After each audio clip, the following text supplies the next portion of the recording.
Hello, everybody, and welcome to the LJL OU's podcast, Season 2, Episode 7, or forever Episode 35. As it's just been staying like that in the document. I can't be bothered to change it. I just can't remember. It doesn't matter now. I just like the idea that we know we ended on 35, and we'll eventually get to another 35, and there'll be the special 70th episode, and it'll be a special... I will be one of your three co-hosts for this podcast. Alex, otherwise known as actually by MaskedSwan on the internet. The man in the middle is the breathtaking man himself. Samuel, Initia1ise, have good welcome, sir, to the podcast. Pleasure to be here. And obviously, over on the other side of your screen, it's the wholesome man himself as well. It's Alex Nymaera. Have good welcome as well. Yeah, you wouldn't be calling me wholesome if you saw my in-game chat. No, I'm looking at that shirt. I can see your in-game strat. Hell yeah. Hash mute all, so I don't see your in-game chat, mate. You seem wholesome to me.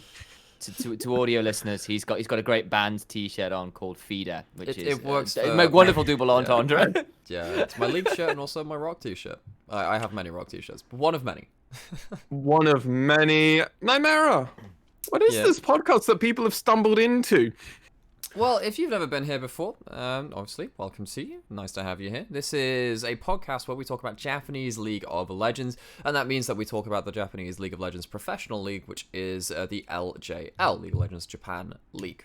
And we do a podcast kind of supporting all that content with the three of us. And with us doing this podcast and our Twitch streams and the YouTube, Samuel, do we have any connection with Riot Games or their partners? We do not. No, we do not. As of the moment, this is completely off our own back, doing our own thing with our own opinions and the like attached. But no, Riot is not involved in any way, shape, or form as it stands. And with all of that said, you can find all of our social media accounts underneath our faces at MaskedSwan for myself, at Initia1ise with a 1. We will one day get him the full proper name, and at Nymaera. You can also find the LJL OU's Twitter, Discord, Twitch, and YouTube channels, and any other social media accounts you are interested in finding us on in the link description down below or in the show notes, or you can just search in most search engines in LJL OU and you'll find us. This podcast is also available on all audio streaming platforms, so if you're interested in being an audio listener like Nymaera, no, the brain went too fast for a second there and the mouth couldn't keep up. Like Nymaera was mentioning earlier, you can find us on all of those audio platforms. Gentlemen, episode 7, we've got a lot to cover as we have had 16 games happen between when we last spoke on the podcast around the LJL. Week 5 and week 6 have happened. Standings might be on the screen right now. I'm seeing a little nod from Nymaera. I think, yes, the standings are up there. We've got Super Week. The placement of our teams have changed somewhat now. Got some ties there. We will then also be talking about, well, everything playoffs. Let's go through the standings. We'll then be covering the teams and our expectations for week 7 and the teams left to make playoffs. We'll be explaining why some of these teams in the table are highlighted in a very light green. And then we're going to be speaking about our thoughts of the LJL so far and going into that now that we're almost done with the spring split. So, gentlemen, let's start off at the very bottom of the table. We're going in a different order to what I believe is probably on screen. So let's start off with the team. Honestly, I'm pretty concerned to talk about as I had a lot of stock in them and my stock has plummeted so far. It's like the first gone of Bitcoin. It's not good, lads. AXIZ. So before Super Week, they had a win over the bottom 2 teams with an 0-4 performance. They've now been joined by those bottom teams as they actually gave the losses to those bottom teams. What hope do we have for them now? They're on a 6-loss streak. I think the thing with AXIZ is they've got 2 strong players, I think, in particularly Honey and sort of Hogler on a side there, who's actually putting up decent numbers. But it's not been enough, and there's been a sort of collapse in the mid-game from this squad, and I don't know whether that's a confidence thing. I don't know whether that's just a drafting thing sometimes, where they hit these mid-games and they are pretty much losing every fight they choose to take. Part of it is, I think, we saw them switch in Nemo and Dicey, the substitute support, in and around a bit. So they're not feeling especially happy, I think, with the way they're engaging right now. And I think Megamin and Inno are still a little bit raw, and it's showing a little bit in the play where sometimes, especially in an even or a losing game state, they just become quite quiet. And I think that has proven to be a bit of a problem because, like, the last few games, it's like, well, how are they engaging? It's been like Hoglet flashing in for a blooming blows into lilting lullaby has kind of been their only engage once or twice. It's like, this is proving a bit rough. However good Honey is, you need a little bit more of a firm foundation to build on, particularly in the mid games where I do think things are falling apart quite quickly for them. I mean, to really emphasize how bad this is going for them, 2 of Burning Core's wins are both from their wins versus AXIZ in week 5 and week 4. So, week 5 and week 5 and week 4. Yes, I was right with saying that. Which just doesn't really fill me with much hope. The fact that Burning Core is sitting at 3-9, and yeah, like, Nymaera, what's your thoughts on this? I have a slightly... Well, I'm going to take a different take on this, because coming into this week, we were asking what can AXIZ do, and one of the things that I was saying is, well, okay, there was one game where we saw Megaman play Azir, and we saw Honey play Tristana, and at least they had the damage components that they needed to late game team fight and maybe play around that. We saw a couple of Azir games out of Megaman. They weren't great.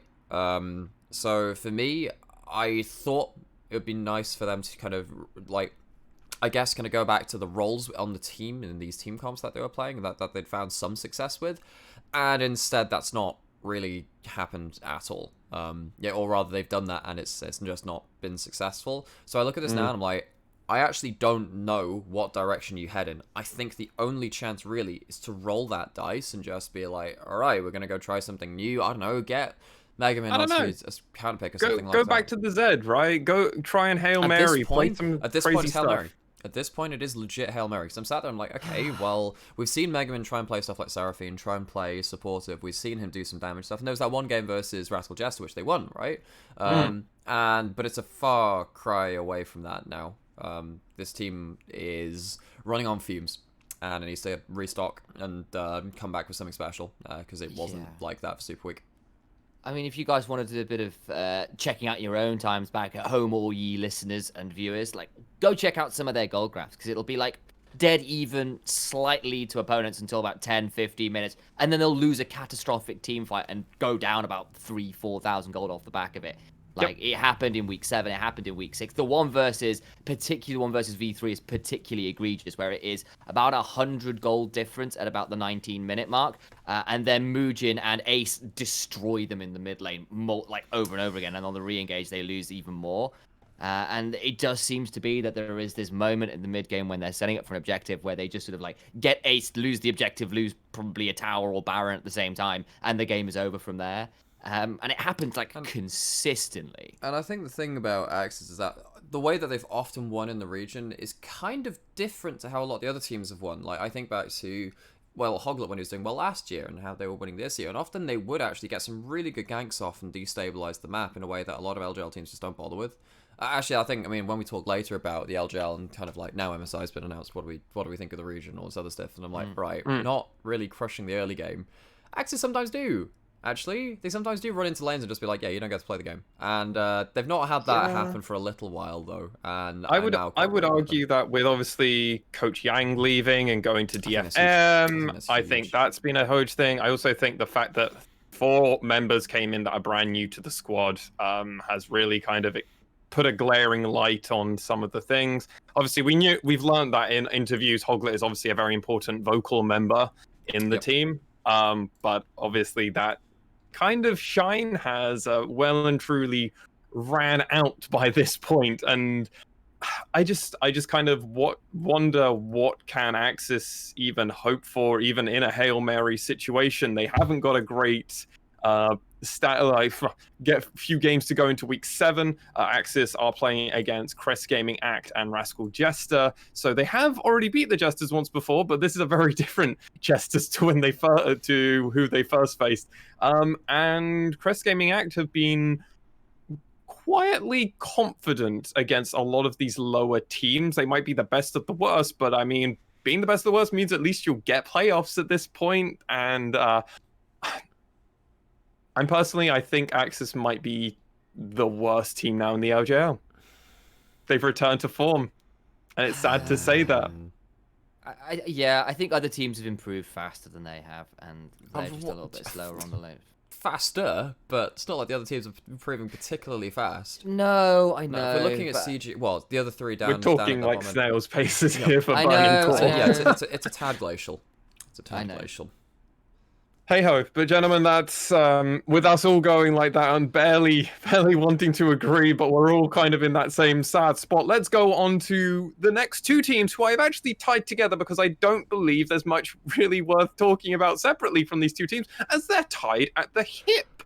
Burning Core and the Fukuoka SoftBank Hawks at the moment. They both went 1-3. Sure, but you beat AXIZ. Both of you had some hard games, but they were just so bad. And let's be real, gentlemen, their losses were so bad. Like I'm thinking specifically the second Burning Core game that they played, the one against Crest Gaming Act, where I was like, okay, if they're gonna ever have a hope here, it's gonna be against Crest. Nope, no. Yeah, sure, it went to 41 minutes, but I never thought Burning Core were gonna win it. So effectively in the Crest Gaming Act loss that they had a couple of things they could do. They could rely on Zenit's Ezreal to do something, or maybe try and get picks onto Kasin's Karthus, which he picked up a lot. We'll talk about that when it comes to it, because there's a lot of drama around that. And Tussle looked bad this Super Week. He pathed okay. He just chose wrong fights. He mechanically misplayed. His decision making was a bit off in terms of what he was doing with the Skarner. And I think that basically, I'm confident saying now in terms of Zenit, you can't rely on Zenit to carry this team. You can't, right? Because I thought Zenit was pretty good at the first couple of weeks, and you did have that 14-kill Samira game. Well, guess what? Samira's now not in meta. She's been nerfed. So you can't really get much done with that. So you're sat there thinking, all right, well, this team doesn't have the only carry you've got, is maybe Zenit on that bot side, and you're now saying that you can't rely on him. You can't rely on Zenit, and Dash should not exist. Dash has been doing alright. I think Dasher had a decent week, and I will say I thought, for all that they lost it, there were signs of life from the Hawks game versus Sengoku when they got Appem quite a long way ahead on the Jace. They just didn't utilize it very well in the mid game.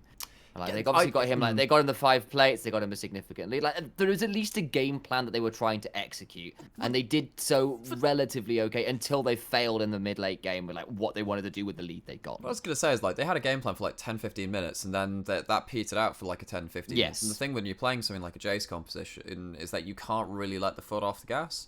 And that's, there's a reason why that was the flaw. The reason the LJL doesn't, well, there's a reason I was kind of worried for them heading into that game, is that the LJL just doesn't play around like pressure tops in the way that Jace is. You know, you can have stuff like your Renekton and your Volibears kind of popping off in 1v1s, and that's often what we see out of our best top players. But you rarely see a Jace split pushing to win. And actually, well, I mean, we'll talk about, the other team, Sengoku's actually managed to do something a little bit like that, but Hawks tried to, and they did not succeed. Not very well. Oh.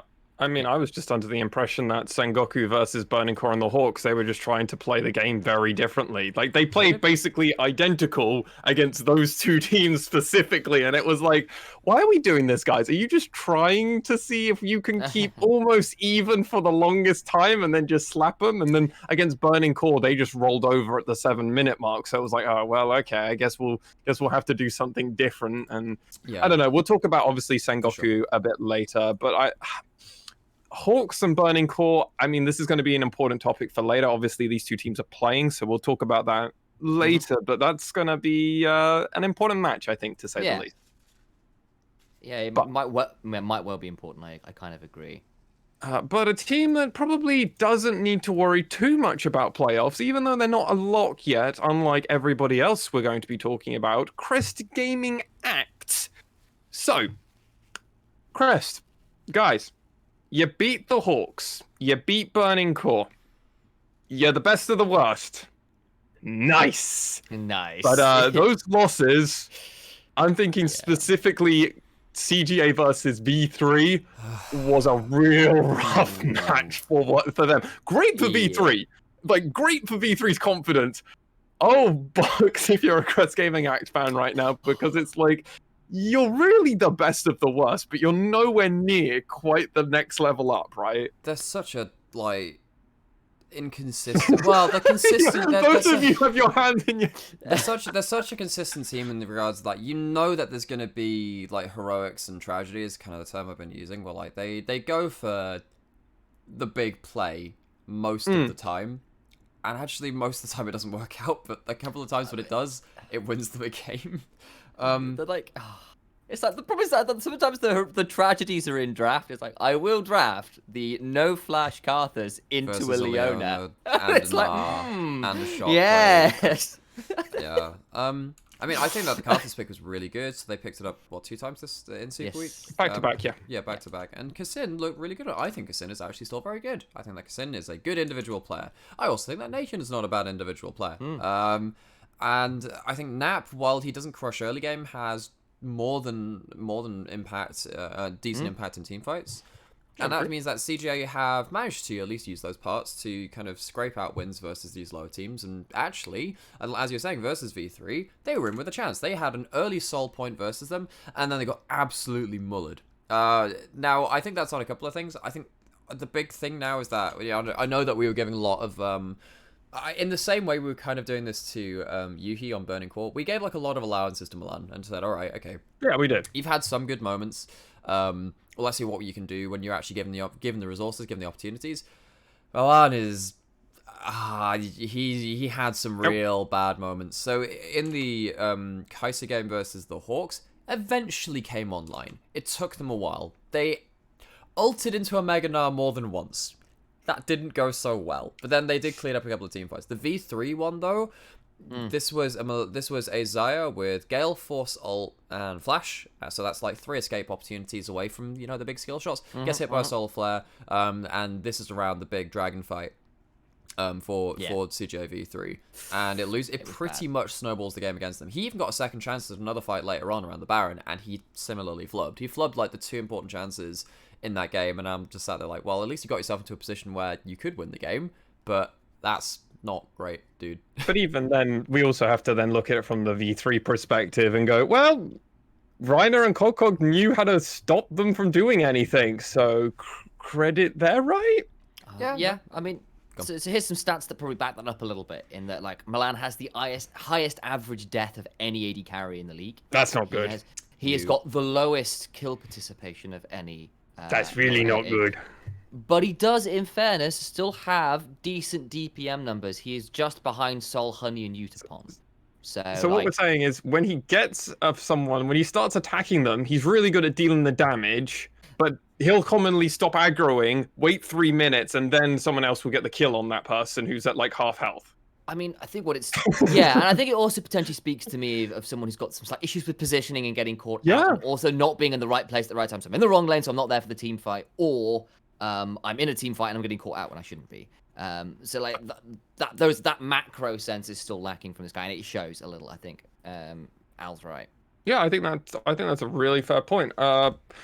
Chris Gaming Act, the problem is their losses felt convincing to me. I agree. Obviously, they've now got the fastest loss in the LJL, which they received during Super Week, and Burning and Detonation Focus Me improved their speed running record in the LJL for the spring split from 1 minute 53 versus Burning Core to now 21:43. They subbed off 10 seconds. That's a good world record. I could definitely see Summoning Salt doing a video on that kind of world record progression, but it felt pretty bad to watch this one. It was just like, then you just got to see everything of Chris Simiak get absolutely pulled apart. So basically, we drafted a lot of guest casters for Super Week this week, and thank you very much if you're listening in, and that's Greyheart, Counterfeit, and Kashka came in as well, yes, and then also our production week, Patrick and Reed came in, so thank you very much for those. Quick shout out to them, lovely blokes. Greyheart was casting with me, and we cast like 3 CGA games, and a lot of them were quite bad. This DFM game, you'll notice, like, we were completely all over the place in the caster points, because we were just them like, how does this game snowball so badly while feeling just so casual? Because it's just like, oh, another person's dead. Oh, I guess there's like 4 people dead right now. And it's just like, it came out of nowhere. And CJ just got rolled. They just got completely rolled. They In other games in Super Week, they're banning away stuff like Tristana. I reckon that's because they can't lane against it, even when they have picks which are okay against it. We can see in the Swan why. Because they got completely dumpstered by Yusupon's Tristana. And this game was not remotely competitive, and that's why it was so quick. Yeah, and you can just look at the gold rough for that one. It's just a slow burn of slowly going away from them, and then by the 10-minute mark, you're like, wait a second, DFM up like 3.4k ahead. What? There's only been 3 kills for them. It's like, yeah, but Crest Gaming Actor are behind in so many other aspects of this game. Gold is only one of these things. It wasn't great, but hey, at least they showed they're probably going to be making playoffs. So good for them. Good for them. Gentlemen, we must move on to a team that has locked themselves for playoff. They are guaranteed. We don't know where they'll be in the standings. Obviously, it's unlikely they'll be able to get improved past 3rd place, but 3rd place would still be pretty good for them, especially if they wanted to take out somebody else, and that is Sengoku Gaming. So, outside of you boys at Sengoku angering Detonation Focus Me and then getting your asses handed, I'm fully serious about that, but obviously, good game, still blows up at 24 minutes, whatever, but outside of that, you beat V3, and we saw different playstyles from you. I'm pretty impressed. Yes. Considering we were pretty low on this team heading into this split, it felt like this Super Week in particular, they managed to kind of rewrite their own narrative book a little bit that we kind of handed them and said, these are the players you've got, this is how we think you should play, and, you know, that's kind of what you have to work off, right? We don't have access to the teams, we kind of sat them like, all right, a load of aggressive players, they're going to play aggressively. And versus DFM, they fucking did. It was great. It was awesome. It was a wonderful. really good game. Really nice contest. It was a fun game. Team fights to the 9s. It was really fun. It was maybe my favorite cast I had that weekend. It was great. And it was a lot of fun. Loads of big plays. But the thing is, though, actually, what Lexi was talking about is that actually they played 2 games of Camille, one of which, one of them was versus DFM. And there was Ignite Camille as well. I got a solo kill onto Webby. Like, you take those. Exactly. Some really big individual performances. But anyway, there were a couple of points where they kind of played a couple of games in the same way, where they realized that they had a winning side lane matchup, and they were slowly but surely whittling down turrets, getting pressure on the other side of the map and whatever, and decided, well, we don't need to fight then. And that's why their games went to like 40 minutes or more than that, just being like, we just never need to fight. We just let Paz split push. He's not going to go for the 1v1. He's just going to push towers, and eventually we'll win. And they did that, and that's not something I'd ever thought I'd see out of Sengoku. But it worked. 2 wins for that style, I suppose. Oh, no, I mean, well, the DFM one was... Okay, if you count the DFM one as one of them. Yeah, no, didn't play out. That one didn't play out quite as well. Yeah. Partly because Paz with the Ignite was definitely feeling a little bit more awkward, and vision control versus DFM is always harder. And, you know, you're trying to split push on Camille without vision, it's going to end badly. But yeah, I think particularly the one versus V3, Cogcog ended at 0-5-0 because Crash and Paz put Cogcog in the dumpster multiple times. And like played, and especially because this was after we'd come into Super Week basically saying, yep, Sengoku have got a fantastic strong side of the map in the bottom lane, play through bot and they'll have a way through V3, and they do the exact opposite. They draft Senna, Tom, Kench in the bot lane and Udyr, Camille top side, and they go, we're playing through top, and we're all like, what? And they made it work really, really well. They played around a lot of the vision, took out a lot of the vision, then just basically put Cogcog in the dirt. Every time he tried to look for a trade, Crash was there. Yeah, I think that's a really good example of when Sengoku got hilariously, the best performance was their first performance of doing this kind of strategy, and it was against V3. And I think honestly, you just have to look at the kill count at the end of it. 12 kills in total in this game. Yeah. We've had more than that in the first 15 minutes in some other matches during Super Week. The fact that Sengoku has a 10-2 versus V3, who are also a team that are more than happy to get down and dirty and fight. Go watch this game, ladies and gentlemen, because this is a really good one that kind of... Watch it on like 2x speed, but yeah. Yeah, watch it on 2x speed, and then go and watch the DFM one, and then you can see the kind of differences on why it worked out for Sengoku versus V3, and why it didn't pan out as well against DFM, because some of the decision-making each of these teams are making is... one is better than the other, I would argue. Yeah, I think... Sengoku still potentially have a little to work on in when they pull the trigger in the late game, because you kind of saw it versus DFM, where they pulled the trigger yeah. loads in the early game, because it kind of got them back into the game, because it's like there was an early solo kill that Utapon got into Gango, where thinking, oh no, it's all over, and then Crash comes in and makes things more complicated, and Paz is getting stuff going in the top lane. And I appreciate the fact they are willing to step up and look for fights and play the game and not just bleed out slowly. The problem is you can end up just chopping your own arm off and bleeding out real fast if you pull the trigger a bit awkwardly. And like, they've definitely got a lot to work with. I think they are a team to be threatening. And I think along with V3 and Rascal Jester, we'll talk about in a minute, they definitely can push to go quite a long way in these playoffs. I think the one last thing is that another big change, like, which I actually think is worth noting on, is so last year we saw Gango get dumpstered when he was on weak side of the map. Now Burning Core tried to do that to Sengoku, and don't get me wrong, Burning Core not a great team. But then Gango basically just like out traded the end, just in vertical jungling, walks up, takes a really good trade versus an Ezreal Karma at like level 2, and like completely breaks their strat open. It's like, well, you can't like divers anymore because your HP is too low. You're running a cleanse instead of a heal and ready carry. That doesn't help things. And that means that this Phalios is now kind of gonna just collect farm at turret, and you can't do much about it. In fact, it was more than that. They ended up breaking down the bot lane turret themselves. So I think that's actually Gango showed a lot more, and because he also had a Senna game as well this week too. I feel like Gango in particular had a much like Sengoku found a new style to play. It felt like Gango also kind of showcased a more broad style of play than we've seen from him before, and that's quite important for Sengoku. I'd agree. It was that kind of hyper carry that instead of getting fed all the kills, it's told, hey, sit and farm, don't die, okay, Gango, don't fucking go for that third kill that you really want. And they told him not to do it, and then they just start winning 40-minute games. It's wild, guys. I'm actually kind of flabbergasted. Yeah, exactly. I mean, two Aphelios games, a Kalista game, and a Senna game, which is three very different champions, play very different styles, and did a really good job with it in very different games. So, as we said, like, in vertical jungling, still wins the lane and gets first turret off that bot lane.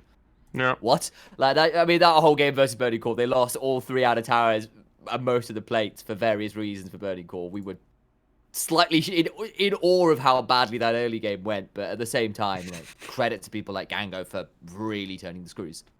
Yeah, absolutely. And then that means, gentlemen, we should probably stop gushing over Sengoku Gaming. While we could go on and say, obviously, Burning Core and Hawks matches, sure. I don't think there's much more. We've already covered it from the alternative perspective that they got kind of slapped.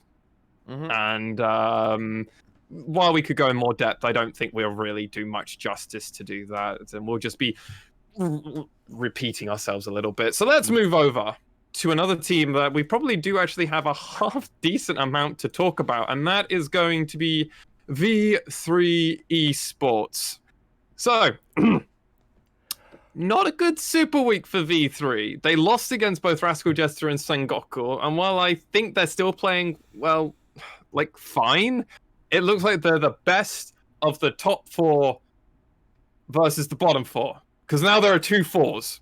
And V3, in my eyes, have now fallen to the bottom of the top 4, meaning they could still beat anyone in the top 4, but I'm hesitant to say that they're good.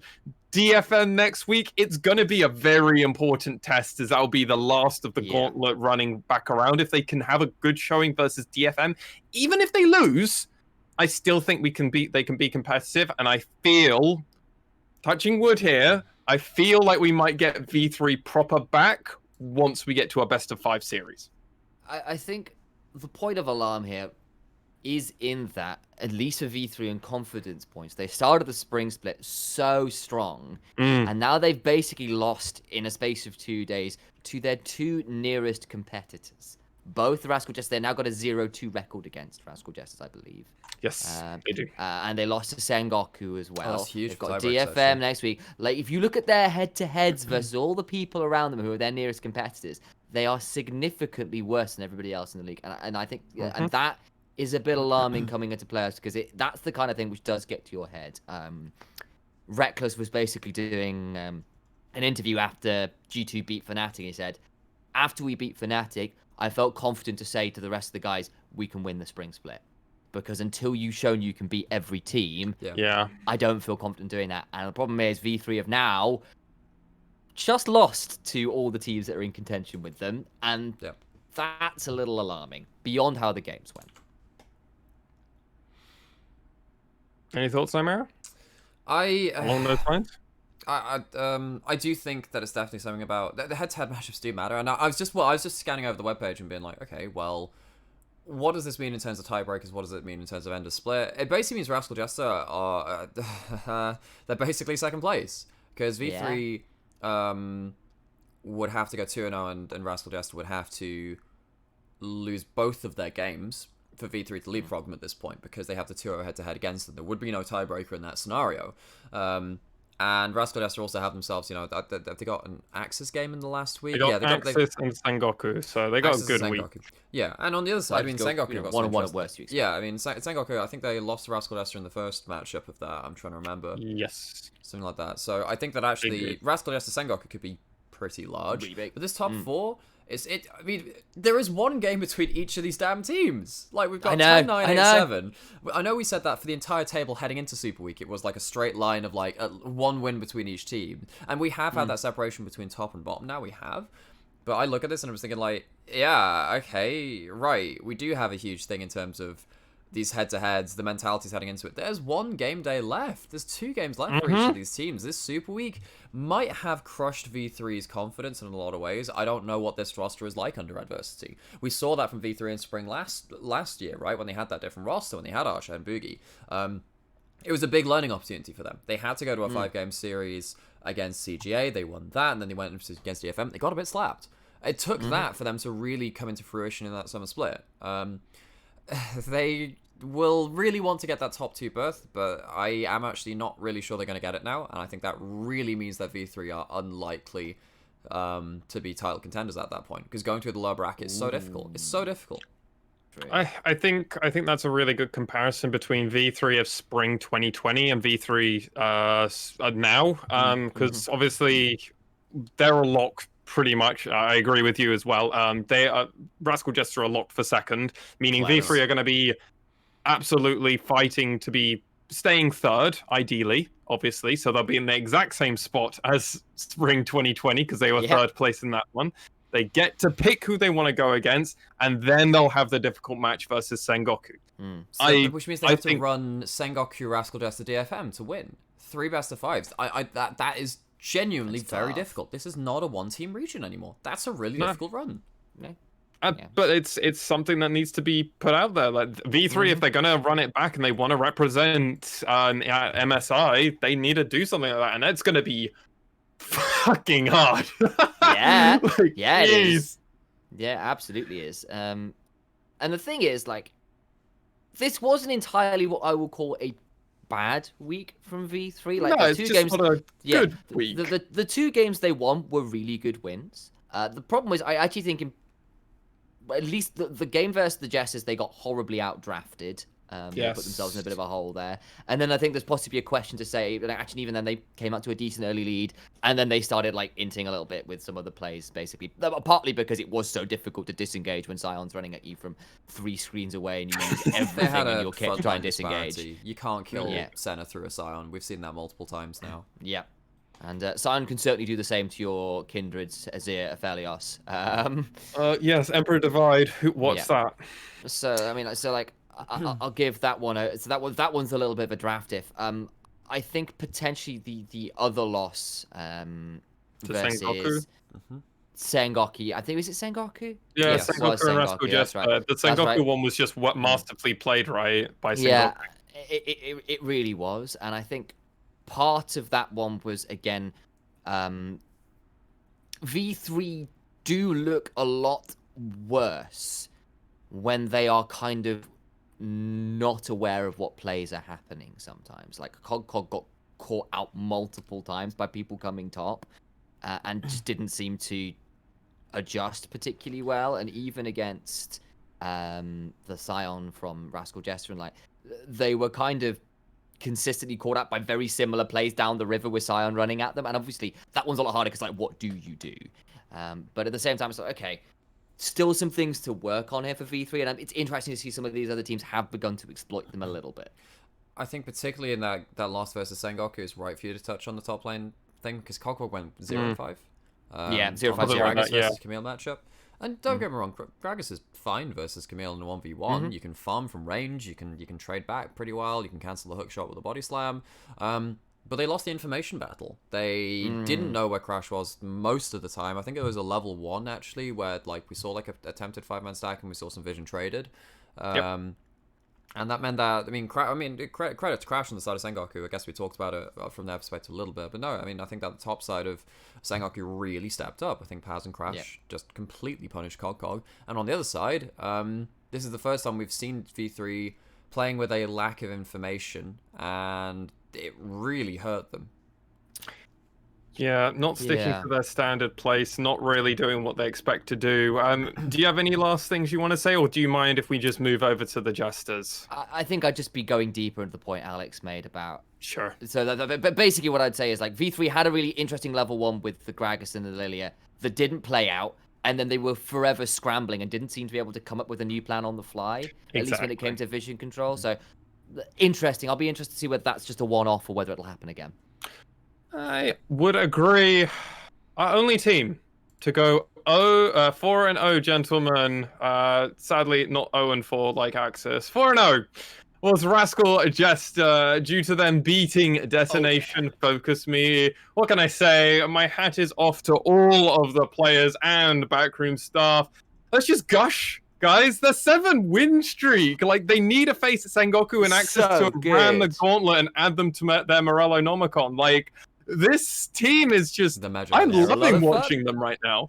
So 2 things before I hand over to everybody else. Sol had the weekend of his life. His numbers at the minute, guys, are absurd. He has got the 2nd highest DPM for any AD carry in the world who has played more than 3 games. That includes ERLs, includes everything else. If you take out ERLs, he is the highest DPM. He's got about 745 DPM average over like 13 odd games, which is absolutely absurd. This guy has crushed it this weekend. Beyond more than that, but like his numbers jumped particularly from this weekend. Second thing as well is I was talking a little bit of this and Lexi on the desk at the time, but big credit to the coaching staff. Their coach is a guy called Vikal, who is ex-KT Rolster, ex-Star Hun Royal, ex-RNG, ex-Top Esports, ex-Supermassive, ex-All Knights. Like, this guy has won in, like, feels like every region in the world. Or at least got into the finals at minimum, right? Yeah. Like this guy can go the distance. He finds ways around it. He can go into completely different kind of environments in different parts of the world and just communicate and explain how he wants the game to be played, communicate and connect with his players. And I don't know how he's doing it with so many different rosters, but he's got the gift of something there, guys. Speaking of that, I know that Sam brought up Sol's DPN numbers and obviously if you go on the coaching staff. So this reminds me a little bit of, so I cast a university match back in 2019 spring, 2020 spring, I suppose, just before like the kind of things started coming towards the end of the split for a lot of other teams. And one of the teams in there very quickly picked up on a patch change. It was like, all right, well, let's just play Ezreal in the bot lane, Trundle in the jungle, and Wukong top lane. And they all then ended up becoming super meta in 2020 spring, right? Sol playing Ezreal here and playing it the way he's doing is very, very important. It seems like V3 have picked up their power picks and said, this is the pick you need to ban because this does way too much in the current meta. Heck, I had an ARAM match the other day where, like, just by standing and shooting as Ezreal, I got like 4,000 DPM. Like, the highest DPM I've ever had in a game myself. And I'm sat there, I was like, until I had my hands on it, like, in a close game on that champion before, I'm like, how does this champion do so much? The item build for Ezreal is absolutely stupid. And Sol played 3 games of it. Having stuff like Sorilda's Grudge being an item which gives you 20 ability haste, ability slowing on hit, armor penetration, and then also like giving you like a boatload of AD too is far too much for this champion. Ezreal has found himself another broken build, and obviously Rascal Jester is something like, well, Sol is like, as opposed to Zenit, who played the Ezreal a couple of times, Sol you absolutely can rely on to carry with this pick apparently. You don't even have to build mythics. That's the fuck thing. Guys, like, they do this item change, and I never needed to learn any of the new items because I can just remember the old stuff because Ezreal can just do that instead. Oh, God. Soul is a madman. And to back up this point, like Initialize was saying around how Soul, if you take out the ERLs, he's the #1 player when it comes to DPM.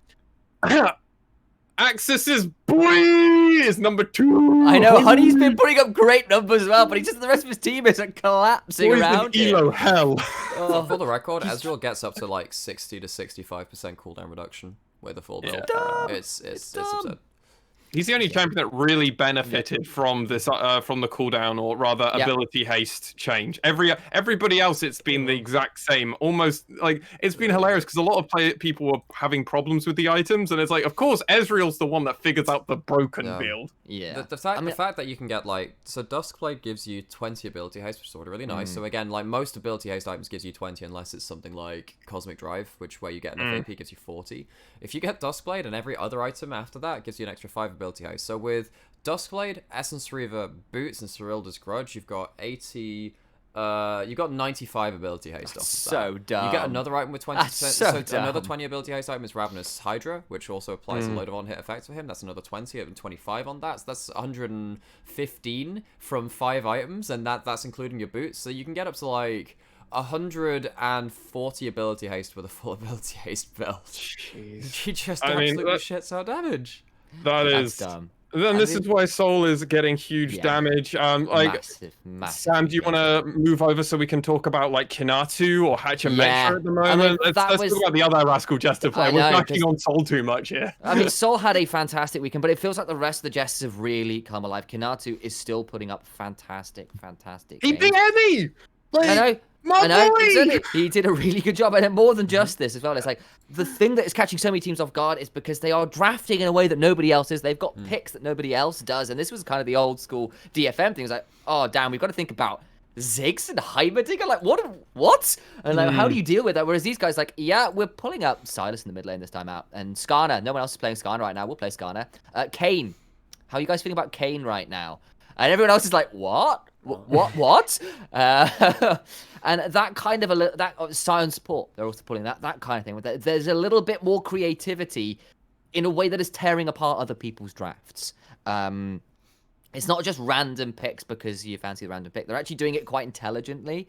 Think about the DFM game where they played the Seraphine Ezreal lane against Gang and Yutapong. They're just like, no, we're not going to let you ever come near us. You can stand the fuck back. And that's where you go, how are they really going to kind of have this theme going on? What are they going to play? I mean, I guess we could see Recap play Syndra, or maybe Orianna, a control mage. Oh, wait, Orianna's banned. Oh, he can't play Zoe. What's he going to pull out? Nymaera? Zillion?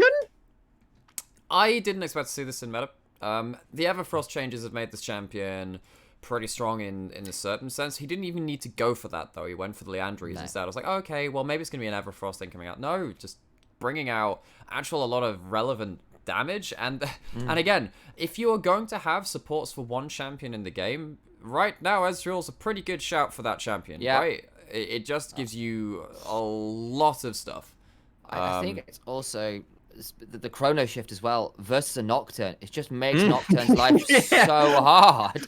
Like, he dives in and he goes, well, that was a waste. Also, Zillion is just generically very good versus stuff like Xayah too, even though you can dash in with the Gale Force, just having to be zoned off by bombs and the rest of it. If Gale Force wasn't in the game, that's unplayable.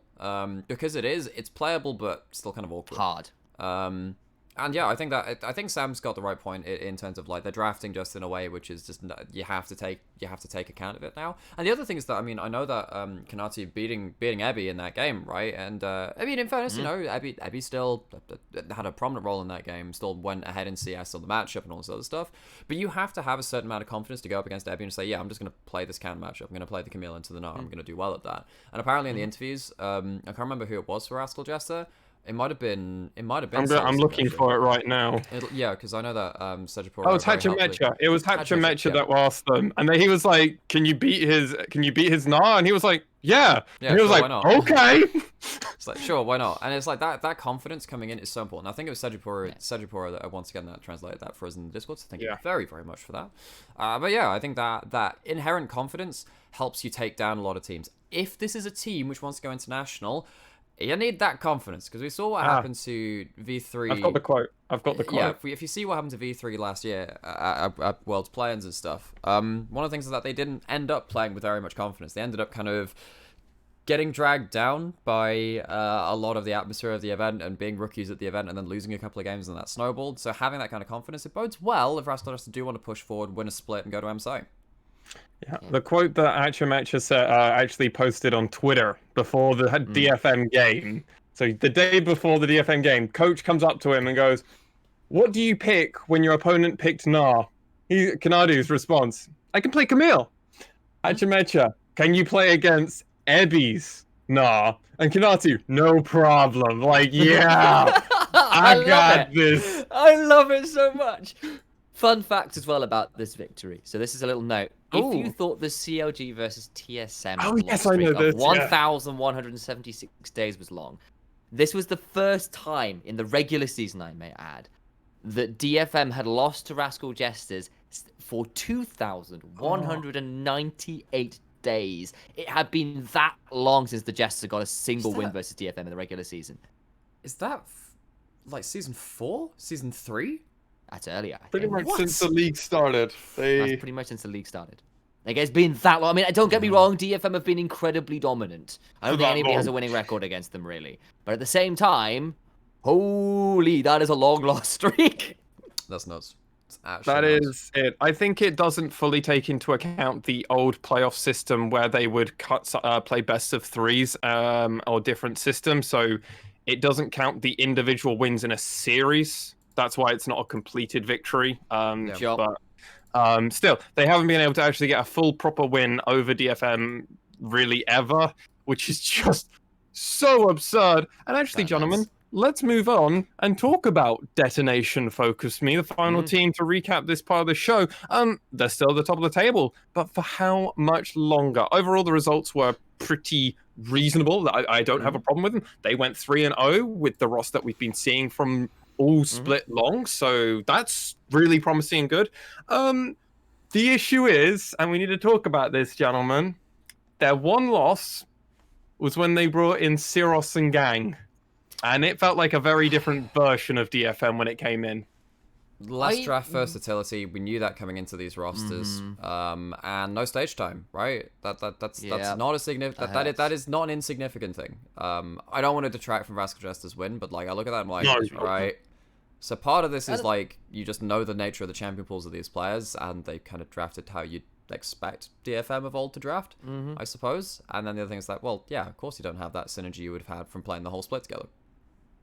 I think I'll also add that it was actually for a lot of that game, it was neck and neck for ages. It was like bloody back and forth for just getting slight edges until it just became way too much. And then Sol hits like critical mass and runs over things.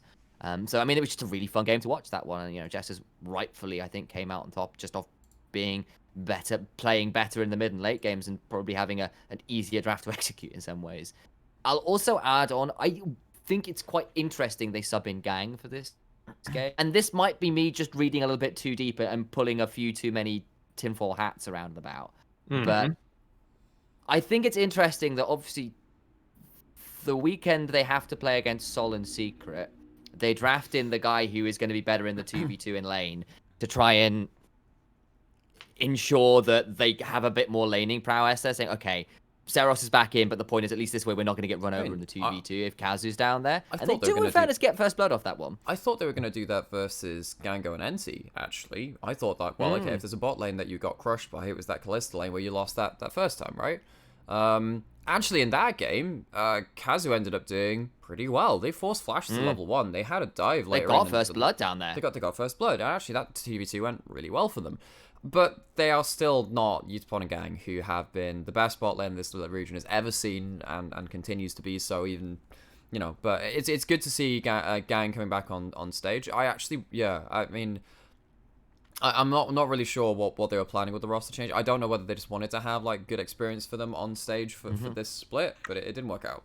They might have been maybe trying to get them in to maybe warm them up in case we have to bring them in for playoffs. Who knows? I think playoffs is definitely a spot where maybe against a certain team they wanted to. Maybe the Rascal Jesters were a specific team that they were like, well, there's a good chance we might actually do the gauntlet match versus these guys. So let's see if we can get a game in for Siros and Gang. It didn't work out. I think that's a really good point around Gang. Though the problem, I had a huge problem, and I will never not have a problem in spots where Heimerdinger makes sense. Heimerdinger did not make sense in the way that they drafted this, and it kind of really got made painfully obvious in a lot of spots because Siros was just a step behind. Now, this doesn't help that obviously Ebby had not a great game, or rather, Hachimecha had a really good game. Yeah, and Ebby yes, he did. Struggled versus Hachimecha having a really good game and Kunatu being really confident. Steel wasn't able to get online, so it all came down to Utapon and Gang, and they were in a really rough matchup of a Seraphine Ezreal lane, so it was always going to be hard. Their draft didn't help them, but outside of that one game, because we can't look at just that one game for DFM. There are caveats to that one. Yeah. Every other game that DFM played, it was really good from them. Every other team looked worse. And that's not something I would say about every other team's victory. Now, it does become a lot easier when you get to go, okay, well, what were the other games that Destination Focus Me played? Okay, well, they played AXIZ. Well, of course they should look good against them. Yeah, I agree. But they also looked pretty good against Sengoku Gaming and Crest Gaming Act. They had the fastest game, as we've already mentioned, and Destination Focus Me improved their speed run. They slapped Crest Gaming Act, and it wasn't even close. Nakian was 0-0-0 on a Lulu, was not able to do anything for his team, sadly. And bless Sengoku, they tried to do their slow, methodical new try. They got Gango on his most played historic champion of the Callista, and it just didn't matter. Everyone on Destination Focus Me just went dive, and just pulled apart everything. They're really good guys. I will say that against Sengoku, the early game was not clean from DFM. They lost. It's not meant to be versus a Callista. But that was kind of by their own doing, because they got first blood against the Callista, and you're like, oh, this is awesome. Yeah, it was a good first blood as well. They got a first blood versus Callista. Fantastic. Really well played from the 2v2 of DFM. And Steel comes down, tries to clear up a second kill. He overextends, recalls, and Tribrush. His bot lane recalls, and he dies. Yeah. A second later, Ebby finished off in a solo kill by Paz. Never thought I'd be saying that about the LJL. And you suddenly sat there like, oh, bollocks, the Camille's ahead. We've not got far enough ahead in this 2v2 because we've just had a really awkward moment where now Steel is not on the map for a minute because he's dead, and you can't kind of reapply pressure. And it got to a point where Sengoku managed to find a series of picks versus DFM, and Steel didn't have the best early game, and it meant that you were looking at really Arya as the one person who was uncontested in their lane. And waiting for them to do something. And eventually DFM came online with these team fights. Huge team fights. This is the kind of team where we knew that their team fighting's prowess was going to be almost unrivaled. I think the last game that Sengoku had versus them, the reason why we didn't see that same kind of team fighting level is just because their draft just hamstrung them so much. And not the case in this one. Tristana Azir is a recurring combo within the LGL, and DFM played it immaculately in late game team fights. Yeah, I'll also say, yes, Sengoku managed to get a couple bits back, but they never really managed to snowball the lead. It kind of got a lead, and then it just stayed stabled for 15 minutes. And, you're looking at you're like, okay, I'm stable versus a Tristana Azir, and I am an Ignite Camille, a Callista, and, at that point you're thinking, we haven't got Drake control. We've traded Herald for Herald, Dragon for Dragon. We haven't got a lead. This is problematic. And then Arya just destroys them, along with Utapon, who managed to get some scaling. Yeah, I agree. Particularly Steel's death of the Tribrush was really sad, because he was inches away from getting the kill, and gets turned around on. And I think that's sometimes the way that both these teams like to play, is they do sometimes really push for some of those edges. And it was a really fun game as a result. But yeah, I think DFM proved stronger over the course of the game, and I think Sengoku probably were going to be a little bit frustrated they couldn't snowball harder, having managed to catch a breath in the bot lane when it looked kind of doomed for a while. Yeah, I mean, overall, Destination Focus Me is still the team to beat. They're still in that top spot, while potentially their gauntlet match contender might be looking rather happy to play against Destination Focus Me, as they have got that 1-1 record versus DFM. this Rascal Jester, obviously there is a slight caveat with how we're going to be looking at them. Obviously, we know that they've got some wins over DFM that, well, their first game, they didn't have a chance. In the second game, they played Seros and Gang. So how much are we going to really think about that? I think a best of 5 is going to be very important to see from both these teams. Gentlemen, we must move on to our next topic, as we can probably talk to ad nauseum about the teams, but let's actually talk about some topics around the teams now. I think it's safe to say, with the schedule, we know exactly... Well, we already know that 4 teams are already locked in place. We know that Detonation, Focus Me, and Rascal Jester are most likely going to be the teams skipping first round and going straight into that gauntlet match. We know that Sengoku Gaming and V3 Esports will probably be either 3rd or 4th in their respective spots. That is still up for contention, even though there is a win between the two. It's important to see. Crest Gaming Act are most likely safe to say they're probably going to be taking the 5th spot. But 6th place is still very much available for 3 teams. The only way that Crest Gaming Act can't keep it is if they...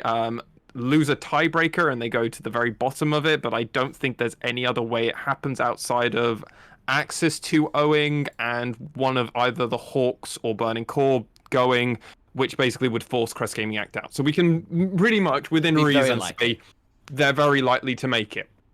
Meaning that CGA versus AXIZ is a very important game for AXIZ for their hopes to even try and keep it, because obviously a win over CGA would push them up, meaning that they would definitely at least keep themselves in contention for the tiebreaker match that is definitely happening in week 7, which is going to be the Fukuoka SoftBank Hawks facing off against Burning Core.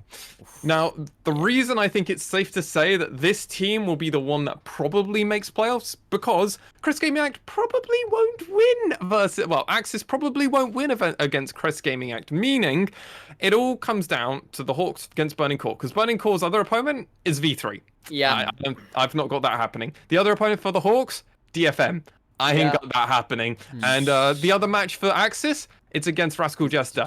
I don't see that happening. Yeah, that's really rough. And the other game for Crest Gaming Act is against Sengoku. So I don't see that one also happening, meaning it basically comes down to these 2 games. If AXIZ win, and then whoever the victor is out of Hawks versus Burning Core will get a tiebreaker match. If that doesn't happen, Crest Gaming Act beat AXIZ, then the Hawks versus Burning Core is our actual tiebreaker match, but we just get to skip tiebreakers and have it in week 7. And which why this is important is that AXIZ and the Hawks have already played each other twice in their 1-on-1. So we will get a tiebreaker in that scenario. Burning Core, the Hawks won their first matchup. They but did. Then again, if they win this, if they lose this match, they're probably not going to get into that situation anyway. There's a chance. I mean, but they'd have to take down DFM, and we know. I mean, and you can't really bet on that. If you're someone that wants to bet on stuff, don't bet on that one. Bet on DFM. Bet on DFM. I mean, the thing. Well, you say that. The thing is, though, like, I think actually one of the more likely tiebreakers is actually DFM Rascal Jester, because if DFM lose to V3, which is not outside the realm of possibility, I mean, it could happen, then they are 1-on-1 with Rascal Jester, and Rascal Jester are likely to 2-0 their week, although Sengoku might end up putting a... they could. That's true. Yeah. So Rascal How Jester, do we decide match of the week, lads? Because we've got this is so hard. in the Hawks Burning Core, because that actually is figuring out placement and making it. I think it has to be that one. But then, as you mentioned, Rascal Jester, Sengoku, DFM V3. Those are great games. Great matches, yeah. Really, really good matches. I mean, it's that middle 3 games of Jester's Sengoku, DFM V3, but well, sorry, not middle 2, followed by the Hawks Burning Core a couple game or 2 later, which just sounds really enticing, because that could potentially decide quite a lot. I think it probably has got to be the Hawks Burning Core just on percentage chance of it being what it means and importance, right? Yeah. I mean, but I don't think it'll be the best game of the day. No, I agree. I mean, like, I'll say there's a couple interesting things for you to keep an eye on. Remember, the Burning Core do have the 2-0 head-to-head versus AXIZ, whereas the Hawks are only 1-on-1. So obviously these guys are still tied. So if people do get wins they shouldn't have, there is a world where Burning Core kind of get in and contested into a spot because AXIZ have just not got the head-to-head versus Burning Core. You know who also has a head-to-head? Sengoku V3. There's a real chance, since they're only Yeah. one win apart, that we get something between them two. Because there are really close matchups between like Rascal Jester Sengoku, I reckon that'll be close. I mean, the bot lane matchup though is gonna be so fun. And then like DFM V3 might go weird. We could have like a top 4 tiebreaker, which we've not had before. We've not had a top 4 tiebreaker. That could be a match lot before. of fun. That could be a lot of fun. So, gentlemen, I think a big question also is, will Rascal Jester tie Detonation Focus Me and V3's record from 2020 spring and summer respectively? Are we going to see the 9-win streak matched once again by Rascal Jester this time? And that's 3 different rosters, 3 different orgs. And speaking of this though, the only team which can that can match the actual record from like the game record from the last 2 splits is DFM, because the record was 12-2 for DFM in spring and then V3 in summer. So DFM could do that again in this spring, but they need to 2-0 this last week. Yeah, I think I probably favor. I think Jess have a good chance of going 2-0 this week. I think they are more complete than Sengoku right now. While I think DFM probably have slightly more raw mechanical talent, probably pound for pound. I think Jesters have got a little bit more spice in the drafting tank right now, and I think that could potentially put Sengoku in a difficult position still. So I actually think Jesters could end up at least going. I think they could end 11-3 this split. That's a plausible point. Gentlemen, let's move on to our final topic of the podcast, because we've been obviously perusing and giving some context for week 7 and playoffs. But now let's actually talk, now that we're done, what were our thoughts on Super Week overall? And now that we're almost done with the spring split, we've got some hot takes to start dishing out to people out there on the internet. We've got some things we need to say and our thoughts. And obviously now that we know that MSI has been confirmed, it is happening. It's going to be over in Iceland. So hilariously, actually, this is a closer MSI normally for us, because normally it's on the complete opposite side of the world. It's actually been really nice timing for us. Timing-wise, even if we do any form of coverage, will be a lot more reasonable as opposed to first thing of the morning or in the middle of the night, rather. Yeah. Are Rascal Jesters now the best team in the LJL? They're looking like they are with streaks and everything. We've seen what this is historically. We saw when Detonation Focus Me were probably the best team. Okay, maybe in spring it was actually Sengoku. The split, obviously the difference happening in between the gauntlet match and the finals. That bullshit happened. Whatever. Asterisk. V3 looked to be the best team, and then they showed it. We've at least got a contender for the crown, right, in Rascal Jester? My worry about... Oh, sorry, go on. No, you go. You definitely went that first. Go. No, okay, so I think so the caveat would be, why aren't DFM the best team in the LJL? That'd be, because like you have to qualify it, right? Because that's the competition. It's between these 2 teams, because V3, they didn't have a great Super Week, and therefore like you're like, okay, you'd have to show something in playoffs, and because you're likely to not be top 2 now, good luck with that. DFM's bot lane is really kind of all over the place still. I mean, they have had some really good 2v2s. I think Kazu's had some great moments, and when it comes to team fights, Kazu's engages have been great. But like Sol and Secret, probably the best 2v2 in the league now, right? I suppose. Yeah, would argue, yeah. I think there's still a world where both of them go a little over aggressive sometimes. But Yeah, I don't think they're immaculate. I think it's been hitting more than it's been missing, particularly in recent weeks. And I think particularly because Ebby has not had great laning phase, his mid game's been pretty okay. He's been managing to pick up farm, even in like counter matchups, losing games. He's had more CS than his lane opponent, still had impact on games, and occasionally just straight out carried them himself. He's not been like prime Ebby, but he still had some good moments. But like, you sat there thinking, okay, Ebby's not like dominant enough to be the Ebby which would always win LGL, because he lost that last split and it kind of broke the illusion a little bit, I suppose. I guess on the other side of things, you're looking at like, okay, well, what's happening between like Recap and Aria in this matchup then, right? And I think that Aria is still the best mid laner in the LGL. I think that he's still staked that claim on it and just said, look, I've been the most consistent. Yeah, sure, I had a couple of solo kills against me, but that's not really been enough to dethrone me. Recap, though, has been really good. His Syndra, in particular, has been something that you have to pay attention to. So the question is, okay, so you've got all of these individual parts working pretty well, and Hatch and Matcha has been absolutely stunning, too. The question is, well, right, put together their playstyle and their drafting and all this other stuff, does that outweigh what DFM have? I think it's actually pretty close. I actually think that if it came down to a tiebreaker match, I couldn't back DFM 100%. I'd have to go say, like, it's probably like 60-40 DFM if it came down to a tiebreaker match. So, I mean, I've done a little bit of hunting on this stats because I was curious myself, and, like, Ebby is still statistically the best top laner by quite a long margin on most stats. Like, he's way, way ahead in things like DPM, damage share, gold per minute, all that kind of jazz. He also dies a lot, though.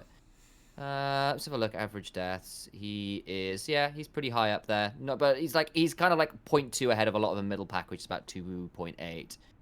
So he's pretty high up there. But yeah, he does die a fair amount, but he also just gets more kills than everybody else as well, that kind of deal. Though I'll say Kinatu is just ahead in average kills by 0.5. So it's worth keeping an eye out. Arya, way ahead in mid lane on pretty much every stat. Utapon is in contention, but I think it's also worth pointing out Soul's stats are a little skewed after Super Week, where he just had a couple games which just like put his average way, way, way up. So like, yes, Soul has been performing really, really well, but Utapon's not that far behind. So it is relatively even outside of the solo lanes where DFM largely have seemed to have got, at least statistically, a bit of advantage of a number of stats. I think what's worth thinking about when you look at the head-to-head versus Rascal Jester and Detonation Focus Me, a big point is average game time between these two teams. Detonation Focus Me have about 2640, which is an blisteringly fast. It's very fast, yeah. That is very fast from the last 5. And if you look at the last 10, that's 2906. Like, this is sub 30, but like a comfortable amount. Rascal Jester's average game time, if you look at the full 10, we'll just do straight 33.3. Like 33 minutes and 30 seconds. Like, Rascal Jester take a bit longer in their games just on average, but this just kind of shows how quick when Detonation Focus Me are really confident. And yeah, sure, the 21-minute Burning Core game is in here for Detonation Focus Me, along with the 21-minute 43 game. So, of course, their numbers are slightly skewed a lot lower at the moment, but then on the opposite side, Rascal Jester have their 2 really long games against Crest Gaming Act and Burning and AXIZ of being 40-plus minute games. Like, Detonation Focus Me, you could argue, when it comes to just, like, either knowing if they're going to win the game or they're going to even lose the game, they're far quicker at it. Yeah. Which, at least, could give Rascal Jesters a bit of hope, because when they do win, they do end up having a game go a bit longer, so... I think that's something to DFM, though, right? Is that they kind of, like, either win in pub stomp style, or it'll be messy, if you see what I mean. That's kind of the two play styles where, like... And I think part of what makes this so exciting, why we're having this conversation in the first place, is it feels like Jesters are one of the few teams in the league right now that are willing to draw swords and match some of that. And they pulled it out to win in the Super Week as a kind of a result. I think DFM are probably still the better team right now. But the thing is, I would not be entirely surprised if they did win in the playoffs, which I think is really exciting because there is so much that the Rascal Jesters could play off right now. I think they have got so many little odd picks and ways of drafting, which nobody else in the league does right now, that I think is really exciting. I think Sol is on absolute tear. And I think Kinatu and Recap have been really strong laners in a way that I wasn't expecting from either of them. I definitely agree with that. I think the other thing we really should mention is, obviously, we've touched on this a little bit, but gentlemen, is there any reason to bring back the old roster for DFM now? I can't think of one. Bot lane. Yeah. I mean, the problem is, what version of Seros are you getting? Are you getting the Seros that in spring? Well, Karma's getting buffs in 11.5, so I'm joking. He's not. Are you going to get the Seros that in spring 2020 came out and absolutely shattered V3 and Sengoku in their 2 series after that mid playoffs break? And like played his Azir and just like ran over teams and had his Syndra doing similar things, or are you gonna get the, like the late regular split Seros of spring, or like even into summer where he just was a liability a little bit. You knew what he was going to draft. It meant that it was very easy to draft against him if you prepared accordingly, and he didn't really achieve enough with those picks unless the rest of his team set him up for success. Really, I think that right now, having the best mid laner in the league on Arya, having the ability to draft more versatile as well, where actually bot lane is less versatile in terms of its picks. Like, you know that you want attack support most of the time unless you're playing the Seraphine. You know that Ral Alistair fit most compositions. Why should you pick anything different? Whereas in mid lane, you do have a lot more versatility, and Arya has been showing that regardless, right? I think that I'd have to agree with you, Lexi. I don't see a massive reason now why you would, besides the fact that you want to just enable Utapon a bit more versus a better bot lane. Yeah. But the problem is when you go to MSI or something, you're probably not going... Well, I don't know if you can bring 2 substitutes. I think you can only bring 1. So I don't think that works for them. They have to choose the main roster. So I think you have to go with the main roster. I think, I mean, I don't know if you guys have watched the DFM comms videos that they've been putting out. Bits and pieces, yeah. So a big part of what I've noticed between when Syros was playing back in summer and spring, and something I noticed when Aria's been playing, Aria's very quiet on comms. He'll only talk when big plays are happening, when he's yelling that something's happening in the fight. But outside of that, he's very quiet. Steel is a predominant shot caller for the team. And it seems like, I don't know if I'm looking too deep into this and everything else, but it feels like now Steel feels like he's a bit more confident, like he can stretch his wings out a little bit and be like, Ebby, do this. Aria, go here. Utapon, win lane, always. I choose you, Utapon. You win. And then just, like, figure everything out. It really does feel like the team's just, like, now there's one voice. Yeah. I don't know if Syros was having effect, but now, regardless, there is none of that there or anything. Steel says it, the team listens. Ebby is definitely the secondary shot caller on the team, but now it seems like there are less cooks in the kitchen, and I could see that now on the Rift, I would argue. We said the same about Hoglet and Honey for AXIZ. We said, all right, maybe they came... Now they've got a better roster. Not watched their videos. Been hard to watch AXIZ, I'll be honest. Yeah, sure, but like we said the same about them early split when like they're like, oh yeah, maybe they're they're in a position to do better for themselves. I think the other thing is that you think, okay, what does shot calling often do? It affects your late game, particularly when you have more voice in the conversation. That's a big thing for G2. Just their late game shot calling is just very, very good. DFM's late game shot calling has still been really good. They haven't been beaten in late game. Like they haven't been beaten in late game. Not really.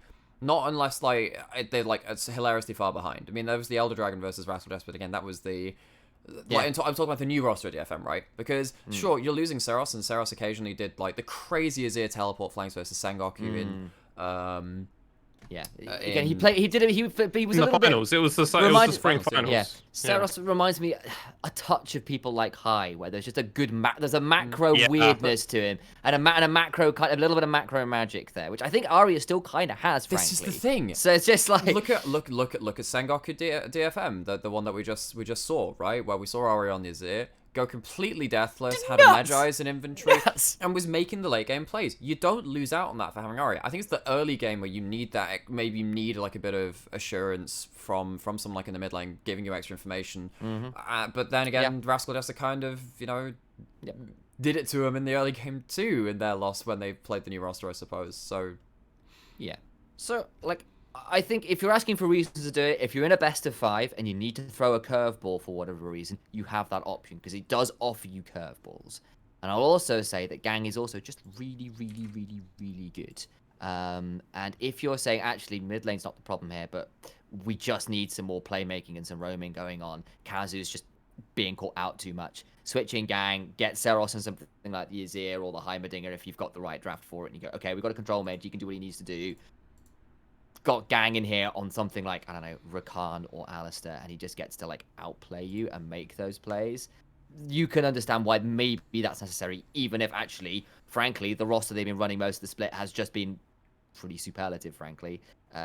Outside of Kazu occasionally getting caught out a few times, which if that's the weakness you need to cover up, then maybe that's why you switch. But I think Nymaera covered it pretty clearly there, Why would you, if what you've got right now is what you'd want to take to MSI anyway, plus having a mid lane is really important, plus you mentioned the shot calling thing, where Steel has honestly had a really good split and has looked largely in control of what he wants to do in that early mid game. I think that's been a real strength for Steel this split. So, why would you bring me over to a really good place because of the MSI stuff. So, gentlemen, let's move over and talk probably about our final thing here. And obviously, we'll be talking about MSI in multiple different ways over the following probably several weeks until it's literally happening, and then we'll be covering it on the podcast. So hey, MSI is going to be a common theme for us now. Obviously we finally made it out of play-ins, guys, so pat on the back for LJL. We did it. We finally did it. Let's go. Oh, for God's sake. So, at the moment, just with your 10 minutes gut feeling opinions, is it DFM that is who you want to represent the LJL at MSI at the moment? I mean, obviously, best team wins. We don't get to decide this. Just looking, if you got to pick, would DFM be the team you send, or would it be something like Rascal Jester, V3, Sengoku, or maybe one of the other teams you've just got a feeling about? I think DFM would be my first call, but I wouldn't be sad to see Rascal Jesters go, because if they won 2 best of 5s to get there and did it in style, then yeah, they've been looking really good. They're on a real hot streak, and you know, if they win the region at this point, all credit to them there. I think they'd have earned the right to go. But I said the same about V3. I know. Yeah. And that's the problem, right? Yeah, you're gonna go up against, like, I don't know, like Nuggery or like the Shy Showmaker. like whoever's gonna be in top lane is poor Kanatu. Like, what happens if you go up against Khan's Gangplank or some shit like that? You don't get to play the game as a rookie. You have to go in. Like, I know that Kanatu's been confident. Wonder picks Quinn and just destroys you. Fudge! He could beat Fudge. Like, well, this is the thing, actually. Like, could you beat Blabber and Fudge? So the thing is, like, we have the group system. We'll have. I'm sure we'll have we're gonna have a podcast episode about, okay, what do we think we could do against, like, so the LGL is going to be in the lowest seeded pool. We know that. That's off historical results. You can't argue against that. It's completely reasonable. So then the question is, all right, tier 1 teams, not, because there's like LCK, China, LEC, unlikely to beat them. It's unlikely. So then you're looking at, okay, who can we snipe from the second pool? So there's PCS, VCS, and NA. And I'm like, actually, like, NA sending Cloud9, if they send them, that's dangerous. But like, I look at DFM, like, okay, at least Epi could do stuff to Fudge. Aria's gonna be, hopefully he doesn't get the rookie nerves. That would be the worst thing for this DFM. Oh, poor guy. I trusted Aria. He could 1v1 the go, I believe. Part of me's here to say, well, I mean, a large part of me, like, gets to, like, play that, like, just deflection game and say, look, we're waiting for Worlds anyway when we have Gang in the roster. Like, that's what we're really waiting for. That would be the real roster. That's actually because, like, and so that means that MSI, you can kind of just take it as experience, but, like, and then, like, the bot lane's going to get rolled by Sven and Polken. There's no way that works out well for us. Unless we've got some real, I don't know, dope them before they head out there. I don't know. Who knows? But, I look at it like, yeah, I mean, it's still unlikely that we get above 3rd in those groups. With this roster, I think a Rascal Jester could potentially go, like, 4th, though, as well. Again, so could DFM. I'm starting, like, yeah, okay. You need to have that experience at World, so I think DFM have that a little bit more. But I don't think Rascal Jester have the laning chutzpah, the confidence, the brawn to really stand up to a lot of these tier 2, tier 1 teams. I mean, there is a world where Sol and Secret just crush it. Like, they are good enough. Probably. They've got the experience. It's Mickey and Reckless? I mean, these guys have been playing for a long time, and they did... Brindy's Handsummer? Like... I think they genuinely are quite good. I mean... I don't see Carol and Ghost rolling over for LJL. Yeah, I mean, like, maybe so scary. I mean, like, I know that VCS rarely has, like, strong lane dominant 2v2s. Maybe they do okay versus them. But I think the problem when you're going against, like, VCS, or even PCS, right, is that you just get rolled in the early game. You get dove, like, level 3, level 4 on a side of the map. That's the one thing I'm more worried about. And this is the thing, like, LJL is that's what I was way more worried about for us. This is going to be a whole podcast topic, so, like, this is just, like, the surface thoughts of it. But, like, my main thought is, oh, bloody hell, LJL is going to get closed out at level 3, level 4, because we're going to get ganked by PCS, VCS, LPL, LCK teams. We're just going to get rolled. Spider-Man meme. That's you, not me, LJ. It's just me. It's just you. I'm just you, but better. To clarify specifically, not that I'm expecting Sol and Secret to, like, run over lanes. All I'm saying is, like, I do think they are competent enough to at least put up a strong fight and not end up, like, and go even at least. I could see that, maybe. And I could see them being a win condition, right? Like, I think Sol and Secret have given enough over the years in various regions, you know, including the LCK, right, to at least give them that credit. Dude, RNG looks so scary right now. Yeah, I think EG is still the one I've got my eyes on. Viper Ming look just... Actually, they might be the best bot lane in the world, unless Viper is... I don't know, dude. I'm scared. I still prefer Viper. But I understand, because Gala and Ming have been very good. They really have. I mean, there's just a lot of very good LPL bot lanes, though, so... There's a lot of good one over, like, I mean, Gen G looks scary if, like, Ruler and Life happen to make it. Like, I mean, I think obviously we're only touching very briefly on this topic, and there is a chance that DFM might show up. They might be way better than we think they are. They also might not show up to the world expectation, because these are the best teams and only one team from each region gets to go. So if anything, DFM should just be really happy they even get the scrim time versus some of these teams. And it might, hey, and if someone like Aria gets to kill in a 1v1 versus, I don't know, someone like Showmaker or BBD or Caps, or I don't know, Perks even, like there's so many, like even some of the lower level ones, like some of the mid laners in BCS and PCS. Just inject like Aria's Silas solo kills into my veins, thank you. Right? Like if Aria just like looks like a solo kill machine, at least we have another LJL talent that looks really good and might go somewhere else. And then people go, wait a second, LJL is starting to breed some pretty good talent. Hey, at least we keep the region going for longer than my 2-year prediction if we at least start having good talent come out of it. Like, people will keep investing in us. I'm all for keeping us around, guys. We've got to hope. Please stay. Please stay. But with that, gentlemen, this will round out to the end of our podcast. We have covered our thoughts on Super Week and each of the teams through it. Obviously, we have 4 teams now locked for that. And let's quickly go over the standings. In tied 6th place, we have the Fukuoka SoftBank Hawks Gaming, Burning Core, and AXIZ all tied together with 3 wins and 9 losses. Not AXIZ with 6-loss streak, Burning Core with a 3-loss streak, and the Fukuoka SoftBank Hawks Gaming with a 1-win streak at the moment. Chris Gaming Act currently sitting comfortably at 5th place and most likely a soft lock at the moment for playoffs, with them being at 5 and 7 with a 1-win streak at the moment, picking up that win versus I believe it was Burning Core at the end. Sengoku Gaming is comfortably in 4th place and could potentially have some contendership versus V3 and maybe get that slightly higher seeding, which they might like. V3 Sports sitting at that 3rd place and looking to fend off Sengoku Gaming from that opportunity. And Rascal Jest, as we've already mentioned, is probably going to be 2nd place against Destination Focus Me, as they will be playing in that gauntlet match, meaning they'll skip 1 extra round, which is always one of the most important things. And the great thing for them is they've already secured that before week 7, which is the most important week. Obviously, Burning Core and Fukuoka SoftBank Hawks will be playing in the potential game of the week, which is a weird spot to be saying, but hey, they're probably playing for that 6th place slot. Gentlemen, what are your thoughts for week 7? Ooh, okay. I think there is a lot to play for.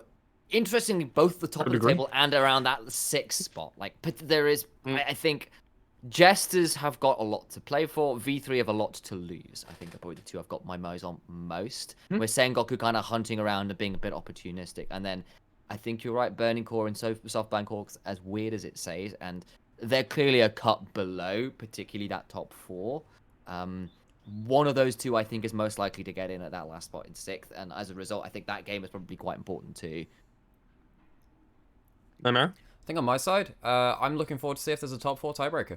That'd be really cool, because that's the first time that we're gonna see like a real high pressure match for like the top 4. We've not really seen that to that level before. That'd be really cool.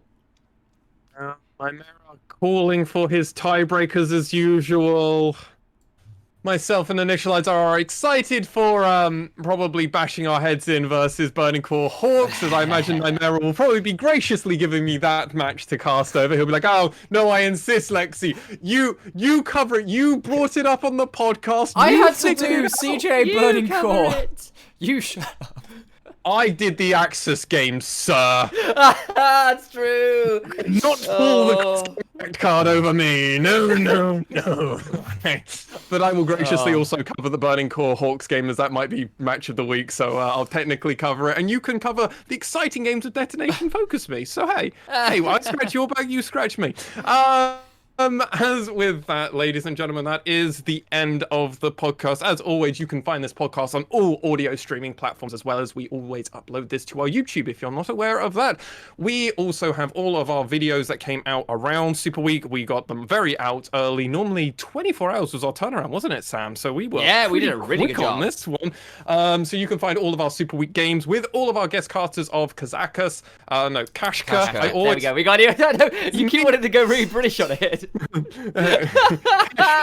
Kashka, we are so sorry. We'll slap him for you later. Great heart. Thank you to all of our casters, as well as to Reed and Patrick, who assisted us in the life-saving task of producing for the Super Week, as it is a lot to do with Super Week.